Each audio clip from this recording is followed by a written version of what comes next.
नमस्कार दर्शकवृन्द, क्रसरोड्स कार्यक्रममा यहाँलाई स्वागत छ। आजको अङ्कमा हामी प्रदेश सरकारका प्रवक्ता, आन्तरिक मामिला तथा कानुन मन्त्री माननीय हिक्मत कुमार कार्कीसँग कुरा गर्न गइरहेका छौँ। देशमा प्रजातन्त्र स्थापना पछाडि स्थायी सरकार बनेन, स्थायी सरकार नबनेका कारण हाम्रा सबै गतिविधि ठप्प भए भन्ने सोचेका थियौँ। स्थायी सरकार बन्यो, नेकपाको स्थायी सरकार बनिसकेपछि देश समृद्धिको बाटोतर्फ जान्छ भन्ने सबैले सोचेका थिए, तर परिणाम आज त्यस्तो छैन। सडकमा एकातर्फ राजा आऊ देश बचाऊ भनेर नारा लागिरहेको छ भने अर्कोतर्फ हत्या हिंसाको श्रृङ्खला सुरु भएको छ। आज हामी नेकपाभित्रको आन्तरिक विवाद, प्रदेश सरकार सञ्चालनमा देखिएका समस्या र प्रदेश सरकारले अहिलेसम्म गरेका कामहरू र पछिल्लो समय मोरङको मिक्लाजुङमा एकजना प्रधान अध्यापकलाई विवश तरिकाले हत्या गरिएको छ, यसबारे प्रदेश सरकारका धारणा जान्न चाहन्छौँ। र यसै विषयमा कुरा गर्न हामीसँग प्रदेशका सरकारका प्रवक्ता, आन्तरिक मामिला तथा कानुन मन्त्री हिक्मत कुमार कार्की हुनुहुन्छ। उहाँलाई कार्यक्रममा स्वागत छ। स्वागत छ यहाँलाई। धन्यवाद, नमस्ते। आराम हुनुहुन्छ? आरामै छु अहिले त, बिल्कुल। पार्टीमा त आराम छैन नि?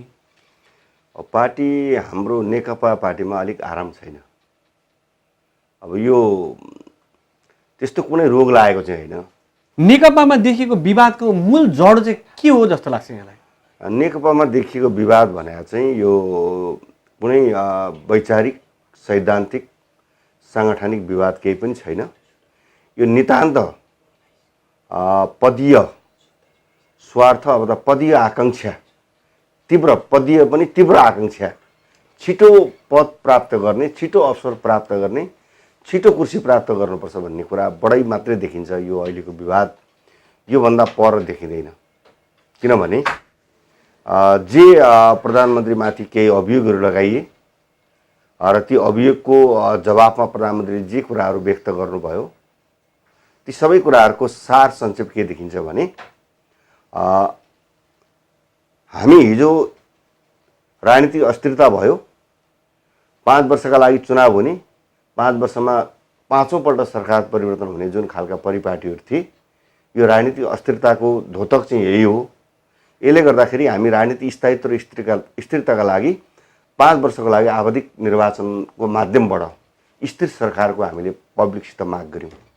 त्यो आवश्यकता महसुस गरेर हामीले पार्टी एकताका प्रक्रिया पनि आरम्भ गऱ्यौँ। चुनावी चाहिँ कोलुसन चाहिँ चुनावी के भन्ने गठबन्धन तयार गऱ्यौँ। यी कुरा भएर जब जनताले यसका निम्ति जनादेश दिए, त्यसपछि पार्टी एकता प्रक्रिया भन्दा अघि सरकार बन्ने कुरामा पनि केही हडलहरू क्रिएट गरिए। चाहिँ समानुपातिक उम्मेदवार को फाइनल गर्ने कुरा चाहिँ निर्वाचन आयोगले महिनौँ लगाइदियो, जो 7 दिन पनि बढी नलाग्नुपर्ने। त्यसपछि सरकार बन्ने क्रममा पनि बन्ने कि नबन्ने, हुने कि नहुने पहिलो पार्टीको नेता भन्ने खालको भयो। त्यसपछि फेरि आधी अवधि गर्ने अरे, त्यो सहमति भयो अरे, अब सरकार बन्ने भयो अरे भन्ने कुरा आयो।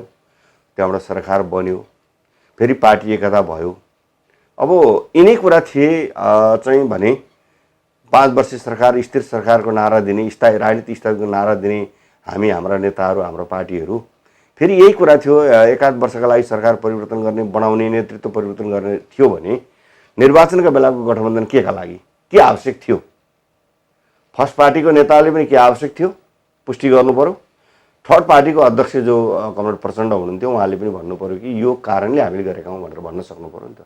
तपाईँले यहाँ यसो भनिराख्दा यो चाहिँ पदका लागि प्रचण्डले आकाङ्क्षा एकदम तीव्र देखाउनु भयो भन्न खोज्नुभएको? अहिले त्यही देखिन्छ। किनभने हाम्रो पार्टी अहिलेको नेकपा पार्टीका अध्यक्ष कमरेड केपी शर्मा ओली नेकपा एमालेको संसदीय दलको नेता हुनुभयो। त्यहाँबाट सरकारको प्रधानमन्त्री हुनुभयो। दुईटा पार्टीको कोलुसन सरकार बन्यो। सरकारमा चाहिँ प्रचण्डले समर्थन दिनुभयो र पछि जब जेठ 3 गते पार्टी एकता भयो, एउटै पार्टी भएपछि केपी ओली पुनः संसदीय दलको नेता छानिनुभयो र हामी 5 वर्ष अवधिका लागि स्थिर सरकार दिन्छौँ भन्ने जुन हाम्रो नारा थियो, हामीले त्यहाँ टुङ्ग्याएपछि सरकार परिवर्तनको पटक पटक अभ्यासहरू किन भइरहेको छ? मैले तपाईँले भन्न खोज्नु भएको यो चाहिँ 2.5 वर्षमा प्रधानमन्त्री छोड्ने भन्ने कुरा चाहिँ होइन। सरकारको 5 वर्ष चल्न दिनु होइन। दुईटा पार्टीको एकता भन्दा अगाडि चाहिँ त्यो भएको थियो भनेर अस्ति केपी ओलीज्यूको सामान्य प्रधानमन्त्रीको उसले नै त्यो कुरा अलिकति इङ्गित ए तपाईले भन्न खोज्नुभएको स्थायी सरकारका लागि जनताले मत दिएका हुन् त्यतिखेर हामी केपी ओलीको नाम लिएर गएका थियौँ त्यसैले केपी ओलीका लागि प्रधानमन्त्री 5 वर्ष बन्ने भनेर सरकारले दिएका हुन् 5 वर्ष प्रचण्डले पर्खिनुपर्छ भन्ने कुरा हो होइन केपी ओली प्रचण्ड र माधव नेपाल भन्ने होइन जो बन्छ पार्टीले सहयोग गर्नु पर्यो र पर्खिनु पर्यो जो बन्दैन त्यसले पालो पर्खिनु पर्यो यदि बन्ने नै हो भने र एउटा मान्छे लाई प्रधानमन्त्री हुनका लागि एउटा मान्छेको आकांक्षा महत्त्वाकांक्षा पुरा गर्नका लागि पार्टीमा चाहिँ वर्षेपछि सरकार परिवर्तन गर्ने पार्टीको नेतृत्व वर्षेपछि परिवर्तन गर्ने कुराले राजनीतिक स्थायित्व र स्थिरतातर्फ सङ्केत गर्दैन हामी जे कुरा चाहिँ भएन भनेर त्यसका लागि एउटा गठबन्धन बनाएर पार्टी एकताको शर्तसहित हामी अगाडि आयौँ फेरि त्यही कुरा दोहोऱ्याउने हो भने जनतासित हामीले गरेको अपिलको अर्थ के भयो गठबन्धनको अर्थ के भयो पार्टी एकताको अर्थ के भयो राजनीतिक स्थिरताको अर्थ के भयो राष्ट्रिय आकांक्षाको रूपमा रहेको सुखी के अरे समृद्ध नेपाल सुखी नेपालीको अर्थ के रहेर कहिले परिणाम प्राप्त हुन्छ यो जवाब त दिनु पर्यो नि त नेताहरूले दिनु परेन हामी पार्टीका नेताहरूलाई दिनु पर्यो कार्यकर्तालाई दिनु पर्यो जनतालाई दिनु पर्यो र नेपाली जनतालाई दिनु पर्यो किनभने यो कुनै एमाले भित्रको नेकपा माओवादी भित्रको अथवा अहिलेको नेकपा भित्रको मात्रै प्रश्न होइन नेपाली जनताको प्रश्न हो यो केपी शर्मा ओलीको हटका कारणले केपी शर्मा ओलीले सल्लाह नगरेर एकलौटी सत्ता सञ्चालन र पार्टी सञ्चालन गरेको कारण आएको विवाद होइन अब एउटा मान्छे कोही मान्छेले एकलौटी ढङ्गले गरौँ भन्दा अब गरेका कुराहरू जस्तो पार्टीको घोषणापत्र विपरीत भयो पार्टीको घोषित सिद्धान्त र नीतिभन्दा बाहिर भयो भ्रष्टाचारलाई बढावा दिने गरी अथवा एकदम चाहिँ मुलुकलाई बदनाम गर्ने गरी भयो मुलुकको सार्वसत्तामाथि खेलबाड भयो यस्ता कुराहरू भयो भने सरकारको नेतृत्व परिवर्तन पार्टीले जहिले पनि गर्न सक्छ किन पार्टीसित त्यो अधिकार हुन्छ पार्टी निर्णय गरेर जान सक्छ यी कुनै पनि प्रश्न उठाएको छैन भ्रष्टाचारका कुरा त धेरै उठेका छन् नि होइन भ्रष्टाचार त गर्यो प्रधानमन्त्रीले गर्यो भनेर चाहिँ उठाएको छ र होइन उहाँको मन्त्रीमण्डलले गर्नु र नेकपाको कुनै सदस्यले गर्नु त्यसको जिम्मेवार त प्रधानमन्त्री मन्त्रीमण्डलका सदस्यले गर्दा त उहाँले राजीनामा दिइरहनु भएको छ त केही मान्छेहरूमाथि प्रश्न उठ्यो छानबिनको लागि उहाँले चाहिँ राजीनामा दिन भन्नु राजीनामा दिए अनि त्यसको दोष प्रधानमन्त्री नै हटाउने कुराले मात्रै समाधान हुने हो र प्रधानमन्त्रीको तपाईँले भन्नुभयो हट दम्ब के भनेर शब्द प्रयोग गर्दै हुनुहुन्थ्यो प्रधानमन्त्री व्यक्तिगत स्वभावका बारेमा भन्ने हो भने प्रचण्डको स्वभाव एक खालको छ केपीको स्वभाव अर्को खालको छ माधवको स्वभाव अर्को खालको छ व्यक्तिका स्वभावै पछि हामी गरेर लामो छलफल गरेर समय बर्बाद गर्न आवश्यक छैन मात्रै के हो त भन्दाखेरि पार्टीको अध्यक्ष र सम्माननीय प्रधानमन्त्रीको पदमा आसीन भएका केपी शर्मा ओलीले पार्टीको घोषणापत्रभन्दा बाहिर जानुभयो पार्टीको घोषित नीति सिद्धान्त र कार्यक्रमभन्दा बाहिर विचलित हुनुभयो मुलुकको सार्वसत्तामाथि खेलबाड गर्नुभयो र मुलुकलाई भ्रष्टाचारको हिजोको स्थितिभन्दा दर्दनाक बन्दै बन्दै आफै भ्रष्टाचारमा लिप्त हुनुभयो प्रमाण भेटिए अथवा त्यसको कारणले चाहिँ मुलुकमा एउटा आर्थिक अराजकता र अनुशासनहीनता चाहिँ प्रश्रय पाएर माथि गयो यी सबै कुरा दुनियाँले बुझ्ने गरी भयो भने कुनै पनि बेला हटाउनुपर्छ हतार हो भनेपछि अहिले प्रधानमन्त्रीले जे गरिराख्नु भएको छ पार्टी सञ्चालन सत्ता सञ्चालन जसरी गरिराख्नु भएको छ तपाईँ यसमा सन्तुष्ट हुनुहुन्छ होइन म मूलभूत रूपमा सन्तुष्ट छु कहिलेकाहीँ मन्त्रीका छनौटमा कहिलेकाहीँ कतिपय मन्त्रालयले दिन नसकेको पर्फर्मको बारेमा सङ्घीय सरकारले काम गरेर कतिपय रिजल्ट चाहिँ अलिक त ढिलो काम भयो होइन निजामती क्षेत्रबाट अथवा सुरक्षा निकायबाट केही कामहरूमा कमी आए यी कुराको बारेमा मेरा पनि प्रश्नहरू काफी छन् तर कमरेड केपी शर्मा ओलीलाई बलात् ढङ्गले सरकारको चाहिँ प्रमुखबाट र पार्टीको अध्यक्षबाट हटाउने गरी त्यस्तो खालको कुनै गम्भीर प्रकृतिका अपराधहरू क्रियाकलापहरू गर्नुभएको छैन म त्यसमा सन्तुष्ट छु काङ्ग्रेसका पार्टी सभापति शेरबहादुर देउवालाई बोलाएर सरकार फुटाउने भए पार्टी फुटाउने भए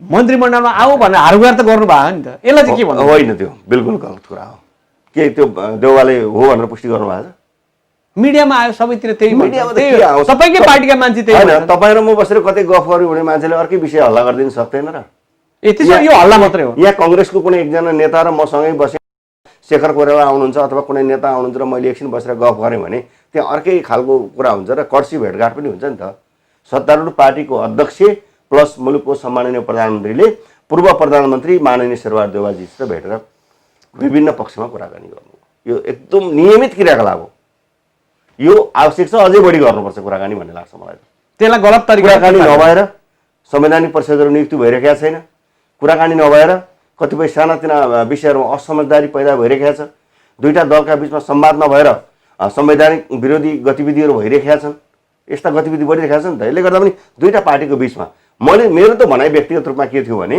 यो निर्वाचन 72 को निर्वाचनपछि नेपाली कांग्रेस र नेकपा तत्कालीन एमाले अहिलेको नेकपाका बिचमा 8-10 वर्ष सत्ता सहकार्य गरेको पनि हुन्थ्यो भन्ने मैले भाषण गर्दा पनि भनेको छु।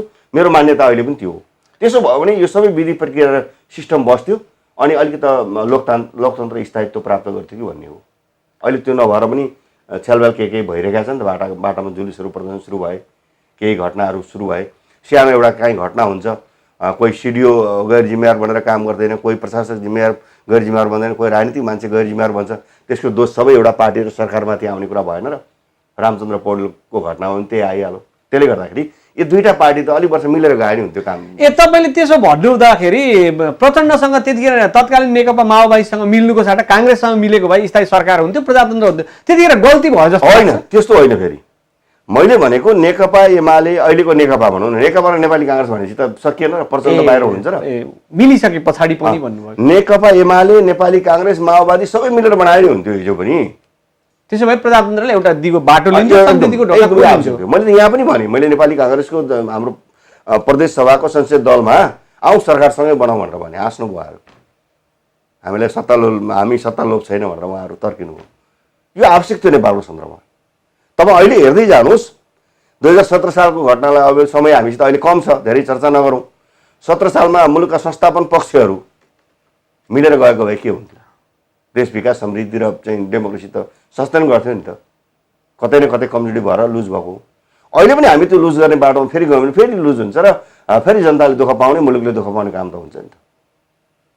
यसले गर्दाखेरि मेरो भनाइ के भने नेताहरू दलहरूका बिचमा हुने संवाद छलफल, म त भन्छु प्रधानमन्त्रीले हिजो सर्वदलीय मिटिङ पनि राख्नु हो, राम्रो काम गर्नु। यस्ता मिटिङहरू महिनै पछि र इस्यु पछि, महिनै पछि पनि इस्यु पछि पनि, र प्रतिपक्षी दल, प्रमुख प्रतिपक्षी दल र सत्तारूढ पार्टीका चाहिँ नेता अथवा प्रधानमन्त्रीका बिचमा त हप्ते पछि बसेर छलफल गर्नु पर्यो। के छ, कसो छ, कहाँ हुँदैछ तपाईँका। किनभने कुनै यो समाजभित्रको चाहिँ क्रिया प्रतिक्रिया हरेक पार्टीभित्र हुन्छ।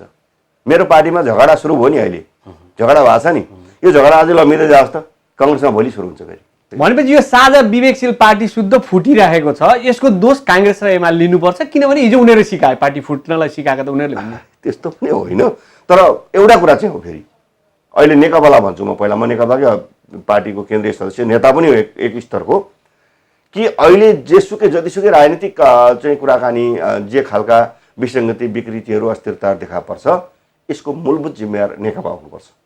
किनभने नेकपा मुलुकको चाहिँ फर्स्ट पार्टी हो, बहुमत प्राप्त पार्टी हो, यसले मुलुकको सरकार चलाएको छ र यसले सबै कुराको जस सबजसको भागीदारी हुनुपर्छ। त्यसपछि नेपाली काङ्ग्रेस हिस्सेदारीमा जानुपर्छ सबैजना। तर के चाहिँ होइन भने एउटा कुनै पार्टी फुटो अर्कोले जिम्मा लिनुपर्छ भन्ने कुरा होइन। राम्रा कुराको सुरुवात जसले गर्दा पनि सक्छ, तर फर्स्ट पार्टीबाट बढी हुनु पर्यो, फर्स्ट पार्टी बढी जिम्मेवार हुनु पर्यो। त्यो कुरा मात्रै मैले भन्न खोजेँ। एउटा कुरा भनिदिनुहोस्, नेकपा फुट्छ फुट्दैन, अबको समाधानको उपाय के हो? त मलाई एक शब्दमा भन्दा अहिलेको नेकपाको फुट्ने सम्भावना असाध्यै न्यून छ। अब मैले फुट्दैन भनेर ठोक्वा गर्दा भोलि कुनै कारणले कोही नेताहरूले फुटाउनु भयो, जानुभयो भने गल्ती भयो, तपाईँले त गल्ती बोल्नु भएको थियो भन्नु होला। मेरो एउटा बानी छ कि फेरि मेरो आजभन्दा 20 वर्ष अघि बोलेका कुराको बारेमा, गरेका कामको बारेमा कसैले सोध्छ भने मैले पनि जवाब दिनुपर्छ। आज गरेका बोलेका कामको मैले 20 वर्षपछि जवाब दिनुपर्छ भन्ने हिसाबले बोल्छु, गर्छु। त्यसले गर्दा मलाई यो सेलिब्रिटीपन, यो चमत्कारी कुरा, एकछिन रमाइलो गर्ने कुरा, एकछिन प्रचार गर्ने कुरा म त्यति जान्न। त्यसो हुँदाखेरि नेकपा एमाले मेरो विश्वास फुट्दैन र हामी फुट्न दिन्नौँ भन्ने छ। सम्माननीय प्रधानमन्त्री प्रथम अध्यक्ष केपी कमरेडले 3 गतेको बैठकमा संक्षिप्त दिनुभयो र म लिखित रूपमा मैले तयारी गर्नको लागि मलाई केही समय चाहियो भन्नुभयो। समय 10 दिन दियो र उहाँले 13 गते जे पेश गर्नुभयो त्यसले के देखाउँछ भने एक अर्काप्रति अथवा कमरेड पुष्पकमल दाहालले लगाएका आरोपहरू पुष्टि हुने हो भने पनि केपी ओलीले अहिलेका दुईटै ठाउँ छोडेर तल बस्नुपर्छ। त्यो ठाउँ भनेको अध्यक्ष छोड्नु पर्यो, उहाँले पनि छोड्नु पर्यो, उहाँले पनि छोड्नु। तर यहीँ कुरा गरिराख्दाखेरि त्यसो हुँदा जब यो बिन्दुमा उहाँहरूको अहिलेको टकराव देखिन्छ नि, यो टकराव चाहिँ सोलुसनतर्फ गएन भने भोलि कुनै पनि ठाउँमा भएर पार्टी विखण्डन पनि हुन सक्ने सम्भावना छ। तर त्यसलाई हामी हदैसम्म जोगाउने प्रयास गरेर फुट्न नदिने र यसको एउटा बिचबाट मध्यमार्गी सोल्युसन खोज्ने गरी अहिले स्थायी कमिटीका नेता कमरेडहरू खास गरी रामबहादुर बादलको नाम आइरहेको छ र अरू केही नेताहरू पनि र हामी सेन्ट्रल कमिटीका मान्छे पनि विभिन्न चरणमा छलफल गरेका छौँ एक आपसमा पक्ष विपक्षमा।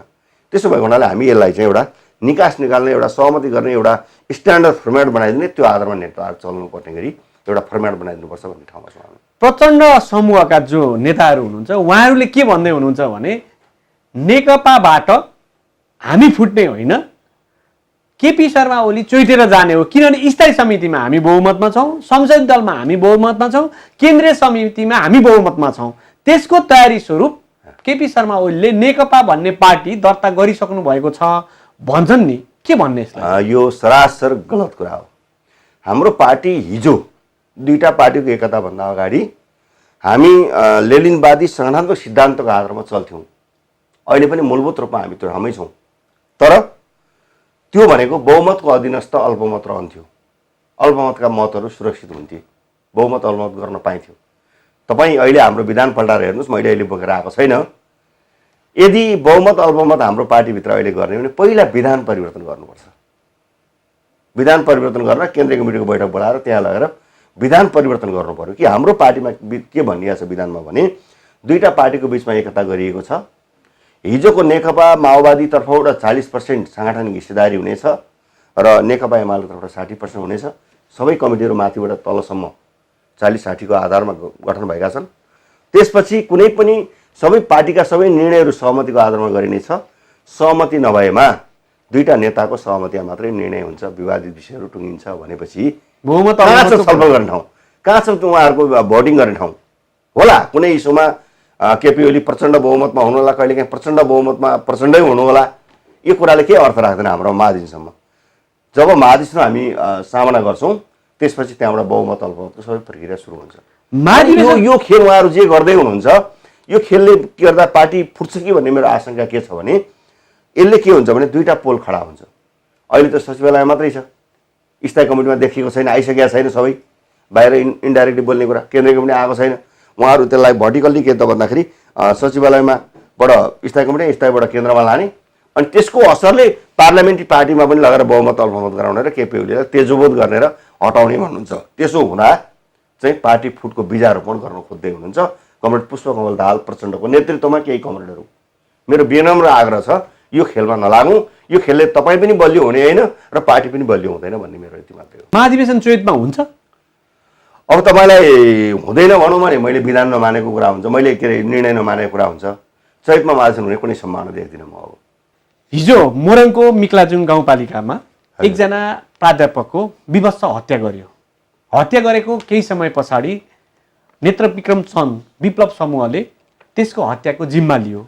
एकदमै विवश तरिकाले पुरानो द्वन्द्वको घाउ सबैको मनमा झल्किने गरी भएको हिंसाको हत्याको प्रदेश सरकारले थाहा पाएन कि अहिलेसम्म बोलेन नि? प्रदेश सरकार मौन किन बसेको? अब आधारभूत विद्यालयको प्रधानाध्यापक राजेन्द्र श्रेष्ठको हिजो बिहान 6:45 केही मान्छेहरू घरमा आए। घरमा आएर उहाँलाई केही कुराको लागि भनेर लिएर गए। अपहरण, किडन्यापै भन्नु पऱ्यो। लगेर करिब 1 किलोमिटर पर पुर्याउँदाखेरि केही गोली चलेको आवाज पनि आयो भनेर एउटा प्रचार चाहिँ आयो र हामीले सुरुमा गोली हालेर मार्यो कि भन्ने खालको आशंकाहरू हामीलाई तत्काल सूचना प्राप्त भयो। पुलिस चौकीहरू नजिक थिएन, त्यहाँबाट हेर्न पठाइयो जहाँ त लास छ र गोलीको आवाज आएको हुनाले गोली लागेर मर्यो भन्ने अनुमान गरेर खबर त्यही आयो।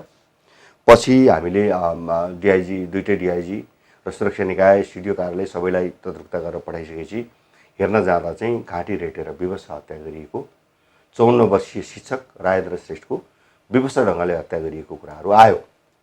हामीले पूर्व अनुमान गऱ्यौँ कुनै अपराधिक समूहले उहाँको हत्या गर्यो होला, कुनै अपराधिक समूहले उहाँबाट पैसा आदि इत्यादि केही लिने हिसाबले अपहरण गर्यो र हत्या गर्यो भन्ने अनुमान गऱ्यौँ। र अलिक पछि दिउँसोतिर विप्लव समूहको विप्लव पार्टीले चाहिँ हत्याको जिम्मा लिएको कुराहरू आयो, सुराकी लगायतका कुराहरू गरेको भनेर। अब एउटा राजनीतिक पार्टीले एउटा गाउँको प्रारम्भिक स्कुलको शिक्षकको, आधारभूत तहका शिक्षकहरूको चाहिँ हत्या गर्छ, अब त्यो राजनीति गर्नेले हत्या गर्छ भन्ने मैले विश्वास गर्दिनँ। यो अहिलेको दुनियाँमा यो 20औं शताब्दीमा सम्भव थियो। 21औं शताब्दीमा यस्ता घटनाहरू भएका छन्, त्यो राजनीतिक कलेबरमा जसले दिन खोजे पनि त्यो पुष्टि हुँदैन र त्यो भोलि मानव अधिकारका अनेकौँ प्रसङ्गमा चाहिँ हत्याहरू उठ्ने हत्याका कुराहरू अहिले पनि उठिरहेका छन्। अहिले कतिपय जिम्मेवार राजनीतिक नेताहरूमाथि हिजो उनीहरूले गरेका हत्या आदि इत्यादिको बारेमा त प्रश्न उठिरहेका छ।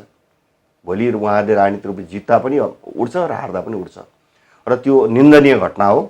म त्यस विद्यालयका श्रेष्ठ के अरे राजेन्द्र श्रेष्ठ सरप्रति हार्दिक भावपूर्ण श्रद्धाञ्जली अर्पण गर्छु र उहाँको परिवारजनप्रति धैर्य धारण गर्न र को लागि संवेदना व्यक्त गर्न चाहन्छु। प्रदेश सरकारले यस घटनाको बिहानै हामीलाई सुरक्षा निकायबाट खबर आयो। मैले आफैले त्यहाँको गाउँपालिका अध्यक्षलाई त्यहाँका स्थानीय जिम्मेवार मान्छेहरूलाई सोधेँ, उहाँहरूले पनि पुष्टि गर्नुभयो, तर उहाँहरू पुग्नु भएको थिएन।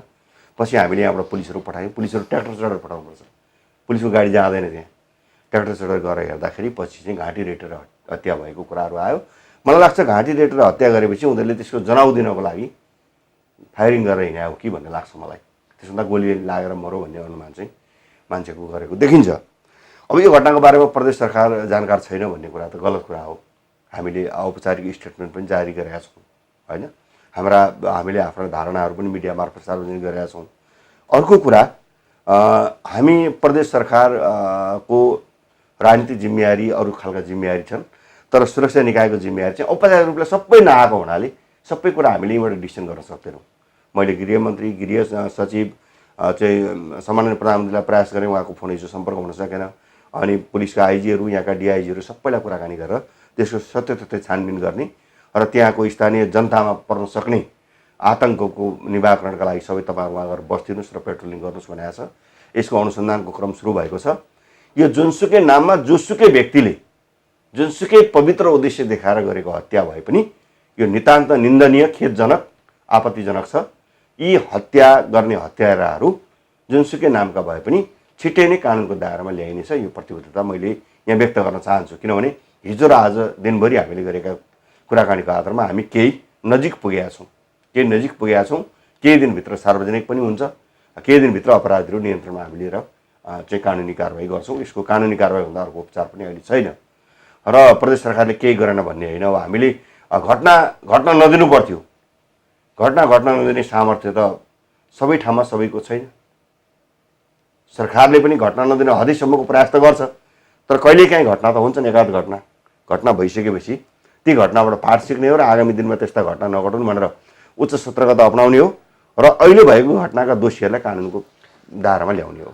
यो काम हामी गर्छौँ। तपाईँले यहाँ भन्दाखेरि अहिले हामीसँग सबै सुरक्षा निकायहरू आइसकेका छैनन्, त्यसैले तत्कालै हामीले डिसिजन गरेर अगाडि बढ्ने भन्दा पनि समन्वयमै बढिरहेका छौँ भन्नुभयो। बस मैले यसो भने प्रदेश सरकारका गृहमन्त्री, आन्तरिक मामिला तथा कानुन मन्त्रालय भनेको जनताले बुझ्ने भाषामा गृहमन्त्री हो। गृहमन्त्रीले दिएको आदेश तपाईँ अगाडि बसेका प्रहरीले मान्दैनन् भने असत्य हुन्छ? मान्छ। हामीले दिएको आदेश निर्देशन मान्छ, कानुनी रूपले हामीले त्यो अधिकार प्राप्त गरेका छौँ। तर मात्रै के छ भने पुलिस बन्ने प्रक्रिया सुरु हुने काम त भइसकेका छैन। अहिले भर्खरै मात्र चाहिँ पुलिस समायोजनको प्रक्रिया आरम्भ भएको छ। अहिले नेपाल प्रहरीको डिआइजी यहाँ जो हुनुहुन्छ, प्रदेश प्रहरीको निर्देशन मान्नुहुन्छ, प्रदेश सरकारको आदेश मान्नुहुन्छ। तर के छ भने सुरक्षा निकायको समग्र परिचालन गर्ने कुरा, जस्तो सशस्त्र प्रहरी बल हाम्रो होइन, सङ्घको हो। उसले माथिको आइजिपीले अथवा उहाँको चाहिँ गृह मन्त्रालयको आदेश बेगर उसले हामीले भनेका सबै कुराहरू गर्नैपर्छ भन्ने छैन। कतिपय कुराको बारेमा उसले माथि पनि अनुमति लिन्छ। यहीँको प्रहरी प्रमुखले पनि यहाँ र माथिको बिचमा आवश्यक समन्वय गर्नुपर्छ। हाम्रो भूमिका अहिले सुरक्षाको सन्दर्भमा चाहिँ समन्वय मात्रै छ। त्यसले गर्दाखेरि यी कुरामा हामीलाई एकैचोटि स्टेप चाल्दा कतिपय कुराहरूमा चाहिँ भोलि फर्किनुपर्ने स्थिति हुन्छ र हामीले सोचेर मात्रै गर्छौँ। 2.5 वर्ष त पर्खिसक्नु भयो, कहिले अधिकार आउला भनेर। यो प्रहरी परिचालन गर्ने अधिकार कहिलेसम्म आइपुग्ला? अब मेरो विश्वासमा यो त धेरै पहिला आउनु पर्थ्यो। अस्ति साउनमा हामीले अब आइहाल्यो भनेको, फेरि अस्ति चाहिँ मङ्सिर 3 गते मात्रै निर्णय भएको छ। मलाई लाग्छ अब मङ्सिरभरिमा, मैले अस्ति सचिवलाई पनि भनेको छु, गृहमन्त्रीलाई पनि सोधेको छु, मङ्सिरभित्र हामी समायोजन प्रक्रिया सुरु गर्छौँ र 2-3 महिनाभित्र पुलिस तपाईँहरूको आउँछ र थप अरू कानुनी प्रबन्धहरू गर्दै जानुपर्छ भन्ने कुरा प्राप्त भएको छ। अब यो ढिलाइ चाहिँ भएको हो काफी। हत्या गर्ने राजनीतिक पार्टीले जिम्मा लियो, त्यो त हामीलाई जिम्मा लिएपछि सजिलो भइहाल्यो। त्यसका कुन कार्यकर्ता, कुन स्तरका कहाँका मान्छे छन् भन्ने कुरा समेत हामीलाई आइडेन्टिफाइड भइसकेको छ। हामी तीलाई कानुनी दायरामा छिटै ल्याउँछौँ। कार्यक्रममा पालो भएको छ छोटो व्यापारिक विश्रामको। विश्रामपछि पुनः जोडिनेछौँ। मकालु टेलिभिजन हेर्दै गर्नुहोला। व्यापारिक विश्रामपछि पुनः कार्यक्रममा स्वागत छ। तपाईँ नेकपाको केन्द्रीय सदस्य पनि। हजुर। सरकार यहाँ नेकपाको 2/3 छ, माथि नेकपाकै सरकार छ। माथिबाट भएका कामको जिम्मेवार पनि तपाईँले लिनुपर्छ। त्यो अर्थमा मिक्लाजुङमा जुन घटना भयो त्यस पछाडि राजनीतिक दलले त्यसलाई जिम्मा लियो। अब तपाईँहरू त्यो राजनीतिक दललाई बल प्रयोग गरेर कानुनको दायरामा ल्याउनुहुन्छ कि वार्ताका अरू कुनै माध्यम पनि प्रयोग गर्नुहुन्छ? त्यो राजनीतिक दललाई हामीले भनिसकेका छौँ कि सबै आफ्ना राजनीतिक उद्देश्य प्राप्तिका लागि हतियार उठाउनुपर्ने आवश्यक छैन। शान्तिपूर्ण बाटोमा आऊ, तिम्रा सबै मागहरू सम्बोधन हुन्छ र तिमी शान्तिपूर्ण प्रतिस्पर्धामा आऊ भनिएको छ। योभन्दा अर्को बाटो छैन। हामी राजनीतिक मुद्दा मामिला र यी कुराहरूमा वार्ता छलफलको पक्षमा जान्छौँ। तर यसका नाममा जुनसुकै पार्टीले जुनसुकै नाममा पनि गर्ने अपराध, हत्या, विध्वंस चाहिँ कानुनी कारबाहीमा आउँछ, कानुनी दायराभित्रै आउँछ। मैले कसरी बुझ्ने त? सरकारले विप्लव समूहलाई पेलेर सक्छ कि वार्तामा ल्याएर? अब यो शब्द मैले तपाईँले माग गरे यस्तै गरेर भन्न सक्दिनँ। राजनीतिक उद्देश्य प्राप्तिका लागि हुने शान्तिपूर्ण आन्दोलन, संवैधानिक आन्दोलन, कानुनी दायराभित्र हुने आन्दोलन सम्बोधन हुन्छ, सहकार्य, सहमति, छलफल र वार्ताबाट टुङ्गिन्छ। त्यो लगायत राजनीतिक आवरण लगायत जुनसुकै नाममा हुने हत्या, आतंक, चन्दा असुली लगायतका जुनसुकै अपराधहरू पनि कानुनी दायराबाट नै निराकरण हुन्छ। यो कुरामा स्पष्ट हुनुहोस्। मिक्लाजुङ शोकसँगै त्रासमा छ। हजुर। प्रदेश सरकारबाट आश्वस्त गरिदिनुहोस् त्यहाँका जनताहरूले त्रासमा बस्ने। मैले त हिजो बिहान 9 बजे नै त्यहाँको चाहिँ गाविस अध्यक्षलाई नै फोन गरेँ मैले र उहाँलाई सबै कुराहरू भनेको छु। त्यसको नाममा चाहिँ मुख्यमन्त्रीलाई स्टेटमेन्ट पनि बोल्नु पनि भएको छ। हिजो हामीले विज्ञप्ति पनि हिजो बेलुका उनीहरूको चाल पाइसकेपछि आज बिहान जारी गरेका छौँ। त्यसले गर्दाखेरि हामी यी कुराहरूमा छौँ र उहाँहरूको घरको व्यक्तिले पीडितले पाउने क्षतिपूर्ति, राहत, यी सबै कुराहरू पाउनुहुन्छ र त्यहाँका स्थानीय बासिन्दालाई सुरक्षाको जुन चुनौती थपिएको छ त्यो हामी तत्काल समाधान गर्छौँ। अहिले हामीले अस्थायी पुलिस पठाएर राखिसक्यौँ। त्यहाँ सशस्त्र प्रहरी र नेपाल प्रहरी पुगिसकेका छ। अब हामी त्यहाँ स्थायी बेस स्थापना गर्ने र त्यस क्षेत्रमा हुने कुनै पनि अपराधिक क्रियाकलापलाई कानुनी दायरामा ल्याउनको लागि सक्षम हुने गरी पुलिस स्थापना गर्दैछौँ। स्थायी बेस अब त्यहाँ अहिले अस्थायी प्रहरी चौकी बसिसकेको छ। अब त्यहाँ मिक्लाजुङमा स्थायी बेस अस्थायी रूपमा प्रहरी पुगिसकेका छ। अस्थायी रूपमा सशस्त्र प्रहरीको पनि टिम पुगेको छ, इन्सपेक्टरको नेतृत्वमा जनपद प्रहरीको पनि पुगेको छ।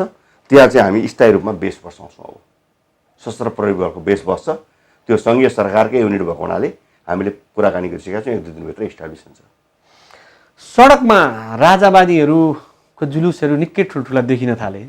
तपाईँकै गृह जिल्लामा पनि निकै ठुलो जुलुस देखियो भन्ने आयो, थाहा पाउनुभयो? एकदम मजाले। एउटा कुरा के छ भने कुनै पनि प्रकारका शान्तिपूर्ण प्रदर्शनहरूलाई हामीले छुट दिएका छौँ। संविधानले छुट दिएको छ। हाम्रो संविधानले बोल्ने, लेख्ने, सभा सङ्गठन गर्ने, आफ्ना विरोधका अभिव्यक्तिहरू गर्ने निश्चित कुनै एउटा खास अवधिमा जस्तो मुलुकमा सङ्कटकाल लागेको बेला वा स्वास्थ्य सङ्कट भएका बेला नगर्ने भन्ने कुरा त छँदैछ। त्योभन्दा बाहेक अवस्थामा सबै कुराहरू गर्न पाउँछ। त्यसका नाममा विध्वंस भयो, त्यसका नाममा गैर संवैधानिक क्रियाकलाप भयो, त्यसका नाममा तोडफोड भयो, त्यसका नाममा हत्या आतङ्क सुरु भयो भने त्यो निषेध गरिन्छ। त्यसलाई कडाइका साथ निषेध गरिन्छ। तर अहिले उहाँहरूले जुन खालका अभिव्यक्तिहरू चाहिँ राजा आऊ देश बचाऊ भनिरहनु भएको छ, अब यो कुरालाई कानुनी कठघरामा ल्याउने, कानुनी कारबाहीमा ल्याउनु पर्ने अहिले तत्काल आवश्यकता छैन। यो भोलि बढ्दै गयो भने आउँछ नै, यसमा तपाईँ चिन्ता गर्नु परेन। बढ्दै भनेको मतलब जनसमर्थन बढ्ने कुरा होइन। गतिविधिहरू उग्रतातर्फ गयो भने नियन्त्रण हुन्छ। तर नभए हामीले शान्तिपूर्ण गतिविधि गर्नेलाई धेरै थुनचेक गर्नुपर्ने आवश्यकता छैन। उही कोरोना महामारीको कारणले कोरोना महामारी फैलिन्छ भनेर सचेत गराउने, रोक्ने कुरा हामी गर्न सक्छौँ। त्योभन्दा बाहेक छैन। तर एउटा कुरा के छ भने यसमा जुडिएको राजनीति पाटो पनि छ। म यसतर्फ तपाईँलाई मलाई सुरुमा गर्नुभएका प्रश्नतर्फ म ध्यान आकृष्ट गर्न चाहन्छु।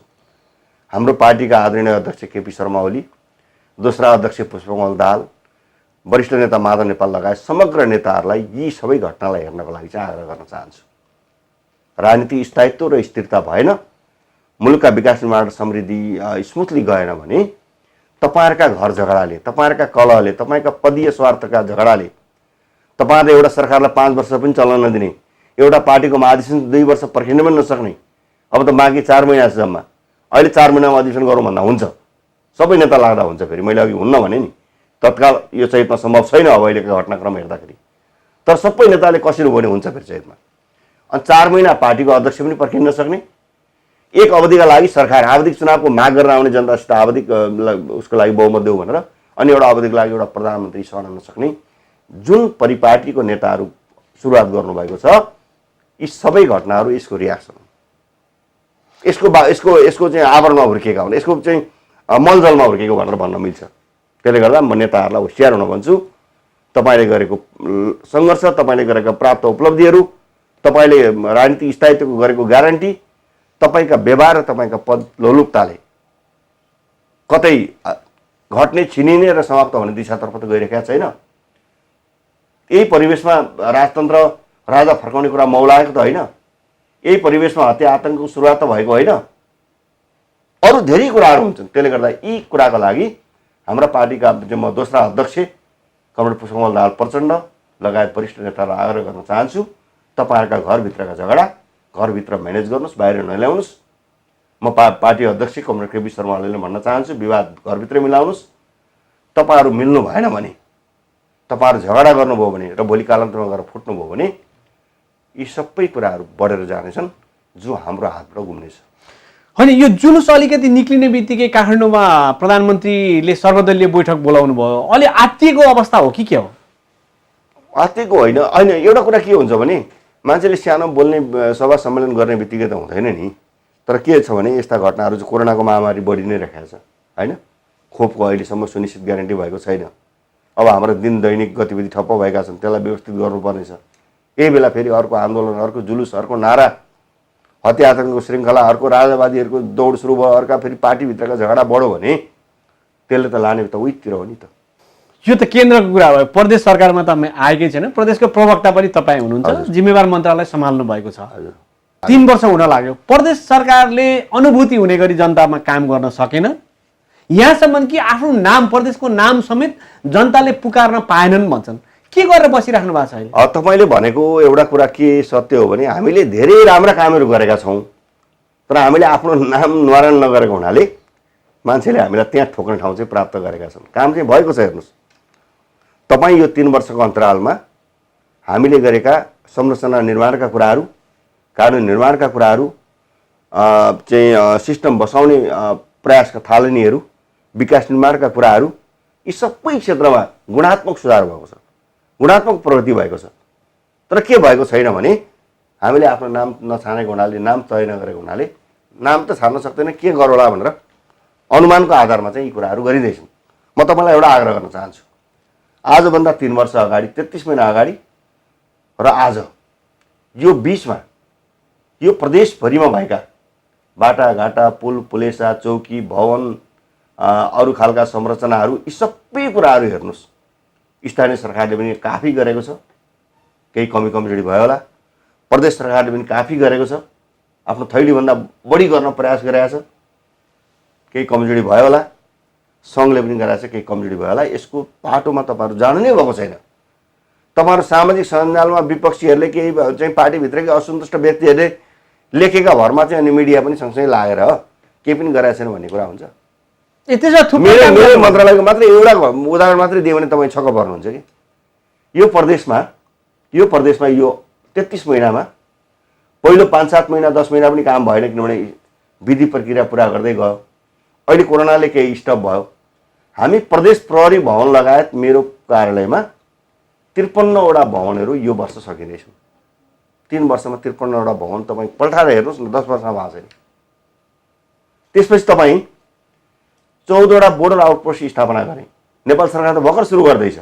पोहोर साल नीतिगत निर्णय गर्यो, स्टाइलबाट सुरु गर्यो उसले। हामीले त्योभन्दा अगाडि मैले प्रारम्भमा आउने बित्तिकै मेरो क्षेत्राधिकार पर्दैन थियो। मैले सङ्घीय सरकारसित समन्वय गरेर, अधिकार लिएर समन्वय गरेर 14वटा बोर्डर आउटपोस्ट बनाएँ। तपाईँ हेर्नुहोस्, अहिले चाहिँ मित्रराष्ट्र इन्डियाका बोर्डरमा रहेका एसएसपीका बिल्डिङभन्दा राम्रा बिल्डिङहरू, सस्तोमा राम्रा बिल्डिङ बनाएर 14वटा भवनमा त पुलिस चलिसक्यो। 80वटा, 2टा गरी 80वटा भवनहरू चाहिँ यो वर्ष पुरा हुँदैछन्। यो भवनको कुरा मात्रै। मेरो क्षेत्राधिकार सीमित छ। त्यसपछि तपाईँ अरू हेर्नुभयो भने जस्तो चाहिँ अब अरू प्रदेशमा तपाईँ अहिले गर्दै हुन्छ, साथीहरूले राम्रो गर्दै हुन्छ। हामीबाट, हाम्रो अनुभवबाट पनि उहाँहरूले कतिपय लाभ लिनुभयो, उहाँको अनुभवबाट हामी लाभ लिन्छौँ। हामी यो प्रदेशमा रहेका 600भन्दा बढी प्रहरी चौकीहरूमा अहिले कहीँ पनि मोटरसाइकल नभएको ठाउँ छैन। जहाँ गाडी मोटरसाइकल चल्न सक्छ त्यहाँ हामीले पुर्याएका छौँ। हिजो पुलिससित साइकल मात्रै थियो र पहाडी इलाकामा त साइकल पनि चल्दैन थियो। पुलिसहरू के गर्नु भन्दाखेरि दौडेर कुदेर हिँड्नु पर्थ्यो सुरक्षाको निम्ति। अनि यो जनताको विकास भने चाहिँ प्रहरीलाई मोटरसाइकल दिने, भवन बनाइदिने, समृद्धि यसरी नै आउने भवन बनाउने चाहिँ विकास हो कि होइन? तपाईँ यो मुलुकमा तपाईँ पहिलो सरकार भनेर कसलाई चिन्नुहुन्छ? मन्त्रीले त झन्डा हाल्दा मात्रै मन्त्री भनेर चिन्नुहुन्छ। म बाटोमा लुरु हिँड्दा त मलाई मन्त्री भनेर सरकार चिन्दैन नि। हाम्रो सचिवलाई चिन्छ र लबेदा सुरुवाल लाएर हिँड्ने बित्तिकै। तर एउटा पुलिस ड्रेस लाएर हिँड्यो भने सरकारको प्रतिनिधि रूपमा चिनिन्छ। त्यसको मनोबल उच्च बनाउनु भएन। ल इन्फोर्स गर्ने यही अहिलेको चाहिँ मेक्लाजुङ घटनामा हेर्नु न, तपाईँ हाम्रा प्रहरीको मनोबल उच्च बनायो भने यस्ता घटनाहरू उनीहरूले आफै कानुनको दायरामा ल्याउँछन्। नभए हामीले जतिसुकै रटे पनि हिजो त भएन नि त।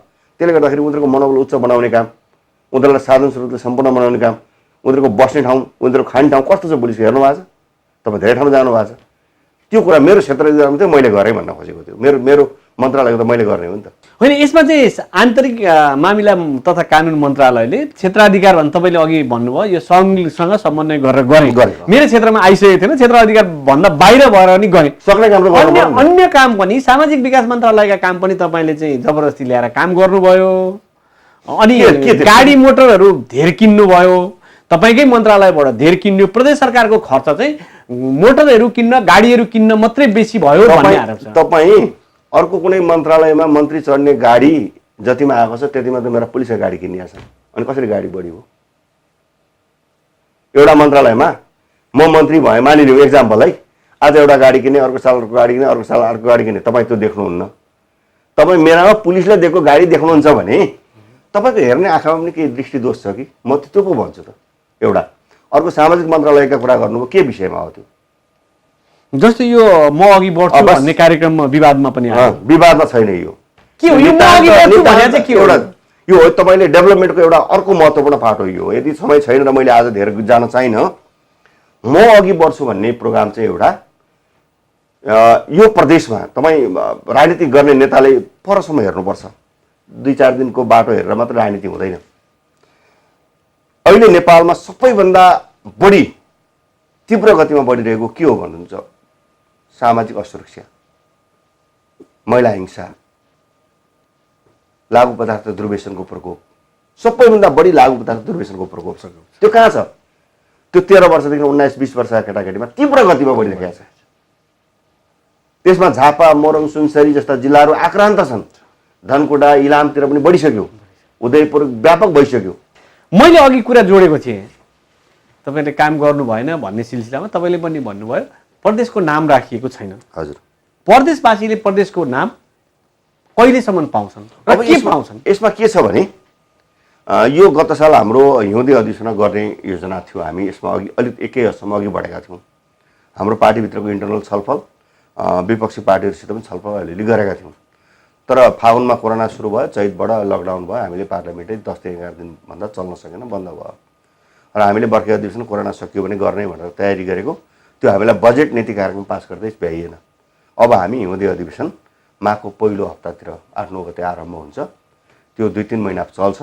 त्यसले प्रदेशको नामावली टुङ्ग्याउँछ। ढिला भएको हो, बेला बितेको होइन। ढिला भएकोमा म सरकारको प्रवक्ताको हैसियतले के ढिला भएको हो म आम पब्लिकसित क्षमायाचना पनि चाहन्छु। तर हामी अविलम्ब यसलाई टुङ्ग्याउँछौँ। अब के भनेर टुङ्गिन्छ, के नाम हुन्छ भन्नु भने म त ब्राह्मण त होइन, ज्योतिष त अब के अरे 11 दिनको न्वारणलाई गर्न के हेरेर निकाल्न सक्दिनँ। अब हाम्रा प्रदेशमा अहिले केही नामहरूको बारेमा छलफल भइरहेको छ। तपाईँलाई यो नाम कस्तो हुन्छ, के हुन्छ होला भन्ने अनुमान गर्न म दुईटा कुरा भन्छु, तपाईँले बुझ्न सक्नुहुन्छ। एउटा, अरू प्रदेशहरूमा के कस्तो ट्रेन आयो, त्यो ट्रेन अवश्य पनि एकमा पनि फलो हुन्छ, म त्यो कुरा विश्वास गर्छु। अर्को, हाम्रोमा चाहिँ के छ भन्दाखेरि कोशी, मेची, तपाईँको चाहिँ सगरमाथा, किराँत,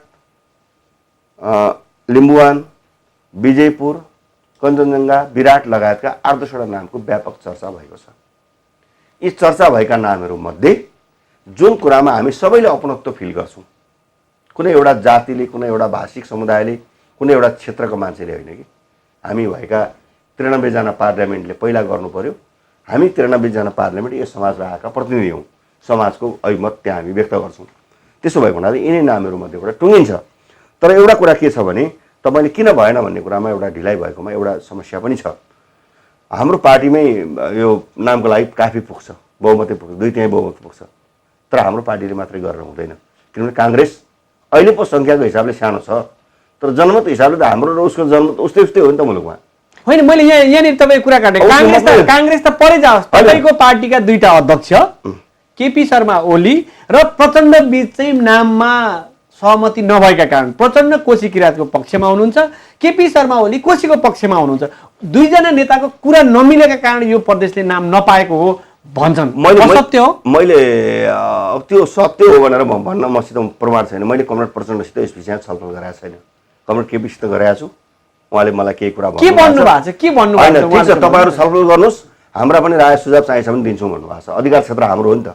कोशी राख भनेर भन्नुभयो उहाँले, राख भनेर मलाई भन्नुभएको छैन, मसहितको उपस्थितिमा भन्नुभएको छैन। तर उहाँले के भन्नुभएको छ भने यो नाम भन्ने अहम महत्त्वको र दीर्घकालीन महत्त्वको प्रश्न भएको हुनाले हामीलाई पनि सल्लाह चाहिँ गर्नुहोस् है भन्नुभएको छ। हामी गर्छौँ। तर यसमा के छ भने हाम्रो पार्टी, मैले भने काङ्ग्रेसलाई तपाईँले अर्को ढङ्गले बुझ्न खोज्नुभयो। काङ्ग्रेस पार्टीसित पनि त सहमति हामीले गर्नु पऱ्यो नि त, अनि लगायत अरू पार्टीसित गर्नु पऱ्यो। त्यो पनि हामी गर्छौँ र एकमत बनाउँछौँ। अर्को, हाम्रो पार्टीमा 2टा स्कुलिङबाट आएका छौँ। अघि तपाईँले प्रचण्ड कमरेड किराँतको कुरा भन्नुभयो। हामी एउटा स्कुलिङबाट आएका एमालेका मान्छेहरू छौँ, अर्को स्कुलिङबाट आएको माओवादीका साथीहरू हुनुहुन्छ।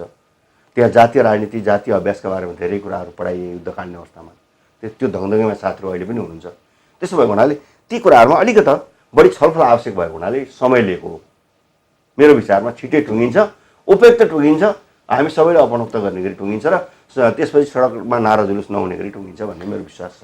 यो विवाद बढिरहेको छ, नेकपा भित्रको विवाद बढिरहँदा प्रदेश 1को सरकार परिवर्तनका कुरा आउँछन्। तपाईँ नेकपाको केन्द्रीय सदस्य पनि, यो माथिको विवादले प्रदेश सरकार परिवर्तनको सम्भावना छ कि छैन? मलाई छोटो। अब नेपाली एउटा उखान छ नि, टाउको दुखेको औषधि नाइटामा लाई भने जस्तो मात्रै हो। यो सम्भावना छैन। अहिले नेताहरू प्रधानमन्त्री र पार्टीको केन्द्रीय अध्यक्षको लडाइँ गर्दै हुनुहुन्छ, अनि प्रदेशका मुख्यमन्त्री अथवा हामी मन्त्रीमा आएर के टुङ्गिला र? होइन, फेरि हाम्रो मुख्यमन्त्रीले प्रश्न भन्नुभएको छ, हामी प्रश्न भन्छौँ। माथिका सबै समस्या समाधान हुन्छ अनि हामी सबै छोडिदिन तयार छौँ नि त। समस्या समाधान हुन्छ भने पार्टी एक हुन्छ भने पार्टी एक गर्ने कुरा हामी छोडौँला। तर कुरा त यहाँ छैन। प्रधानमन्त्री दुईपल्ट भएका नेता, एकपल्ट भइसकेका नेता माथि लाइन लाएर बस्नु भएको छ प्रधानमन्त्रीका लागि। 35 वर्ष पार्टी अध्यक्ष भएका मान्छे, 14 वर्ष अध्यक्ष भएका मान्छे, 12 वर्ष अध्यक्ष भएका मान्छे माथि लाइनमा हुनुहुन्छ। उहाँहरू फेरि बन्न खोज्दै हुनुहुन्छ, अनि यसको चाहिँ उपचार यहाँ खोजेर हुन्छ। टाउको दुखेको औषधि नाइटामा लागि जस्तो हुँदैन। त्यसले गर्दा यो सम्भव छैन र माथिबाटै हुन्छ। राजनीतिक ढङ्गले हल हुन्छ, राजनीतिक ढङ्गले हल गर्नै पर्छ र यसको हल हुने भन्दा अर्को विकल्प छैन। म नेताहरूलाई एउटा शब्द प्रयोग पनि गर्न चाहन्छु, बिस्तारै गए अवश्य पुगिन्छ, हतार गरेर भन्न सकिन्न भन्ने कुरा म विश्वास पनि गर्छु। अन्त्यमा मैले सोध्न छुटाएको र तपाईँले भन्न चाहेको केही कुरा छ भने दर्शकलाई भन्नु। होइन, तपाईँले बडो आज धेरै केही महत्त्वपूर्ण प्रश्नहरू उठाउनुभयो। वास्तवमा प्रदेशको नाम, प्रदेशका काम कारबाही, प्रदेशपछि जनताका अपेक्षाहरूको बारेमा पनि राख्नुभयो, हाम्रो पार्टी राख्नुभयो। म यति कुरा भन्न चाहन्छु कि हाम्रो मुलुकमा एउटा के समस्या रहेछ भने हाम्रो नेतृत्वमा व्यवस्थापनको क्षमता कमजोर रहेछ। एउटा पार्टीमा 2टा अध्यक्ष, होइन, हतार मिलाउनु पर्ने। एउटा पार्टीमा एकपल्ट 5 सदस्य कति अध्यक्ष मण्डल थियो, होइन, अनि एउटै खालका पद 2टा 3टा 4टा लिनुपर्ने। के त भन्दाखेरि नेताहरूले मुलुकको व्यवस्थापन, पार्टीको समग्र व्यवस्थापन र देश र जनताको हित र व्यवस्थापन भन्दा पनि आफ्नो व्यवस्थापनमा बढी समय खर्च गरे। त्यसले गर्दा चाहिँ वास्तवमा यसका यी रिजल्टहरू देखिरहेका छन्। म यो आग्रह गर्न चाहन्छु कि हाम्रा पार्टीका आदरणीय नेताहरूलाई तपाईँहरू यो बेमौसममा सरकार परिवर्तन गर्ने र बिना कारण पार्टी अध्यक्ष, बिना महाधिवेशन पार्टी अध्यक्ष परिवर्तन गर्ने, बिना निर्वाचन सरकार परिवर्तन गर्ने प्रमुख हटाउने र मुलुकमा राजनीतिक अस्थिरताको दौर सुरु गर्ने काममा प्लिज नलागिदिनुहोस्। तपाईँहरू लाग्दिनु भएन भने सबै कुरा तल म्यानेजमेन्ट हुन्छ भन्ने मलाई लाग्छ। समय दिनुभयो, धन्यवाद। तपाईँलाई पनि विशेष धन्यवाद। मकालु टेलिभिजन हेर्दै गर्नुहोला, धन्यवाद।